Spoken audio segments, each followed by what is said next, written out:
ನಾವು ಯಾರಿಗಾದರೂ ಏನಾದರೂ ಸಹಾಯ ಮಾಡಿದರೆ ಅದು ಡೆಫಿನೆಟಾಗಿ ಯಾವುದೋ ಒಂದು ರೂಪದಲ್ಲಿ ನಮಗೆ ಬಂದೇ ಬರ್ತದೆ.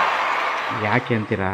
ಇವಾಗ ನಾವು ನಮ್ಮ ಕಾಲೇಜಲ್ಲಿ ನೀರನ್ನು ಪ್ರಾಣಿಗಳು ಕುಡೀಲಿ ಅಂತ ಇಟ್ಟಿದ್ವಿ. ಅದು ನಮಗೆ ನಮ್ಮ ಕೈಲಾದಂಥ ಒಂದು ಅಳಿಲು ಸಹಾಯ.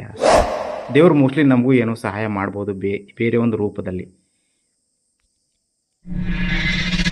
So, help without expecting. Life will surprise you later. Good deeds travel silently, but returns loudly.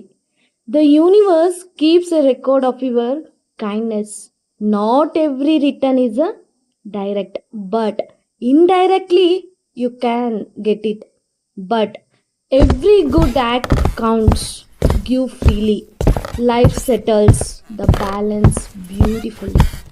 Huh? Keep helping, keep inspiring, help animals. ಅರ್ಥ ಆಯಿತು ಅಂತ ಅನ್ಕೋತೀನಿ. ಇವಾಗ ಇಲ್ಲಿ ನೋಡ್ಬೋದು ನೀವು, ಒಂದು ಅಳಿಲು, ಚಿಕ್ಕ ಅಳಿಲು, ಅದರಿಗೋಸ್ಕರನೇ ಮಾಡಿರುವಂಥ ಒಂದು ಬ್ರಿಡ್ಜು ಎಷ್ಟು ಚೆನ್ನಾಗಿ ಯೂಸ್ ಆಗ್ತಾ ಇದೆ ಅಂತಂದರೆ ನಮಗೆಲ್ಲರಿಗೂ ಎಷ್ಟು ಖುಷಿ ಆಗುತ್ತೆ ಗೊತ್ತಾ ಅದು ನೋಡಿದರೆ. ಆ ಅಳಿಲಿಗೋಸ್ಕರನೇ ಈ ಬ್ರಿಡ್ಜ್ ಮಾಡಿದ್ದು, ಆ ಬ್ರಿಡ್ಜಿಂದ ಅದು ಬರ್ತದೆ, ನಾವು ಕೊಟ್ಟಿದ್ದು ತಿಂದಾಗ ನಮ್ಗೆ ಎಷ್ಟು ಖುಷಿ ಅಂತಂದರೆ ಅದೇ. ಸೊ ಹಾಗಾಗಿ ಸಣ್ಣ ಪುಟ್ಟ ಖುಷಿಗಳನ್ನು ನಾವು ಪ್ರಾಣಿಗಳಿಗೆ ಕೊಟ್ಟು ನಾವು ಖುಷಿ ಪಡಬೇಕು ಅಂತ ಉದ್ದೇಶದಿಂದ ಈ ವಿಡಿಯೋ ಮಾಡ್ತಾ ಇದ್ದೀವಿ. Thank you, bye.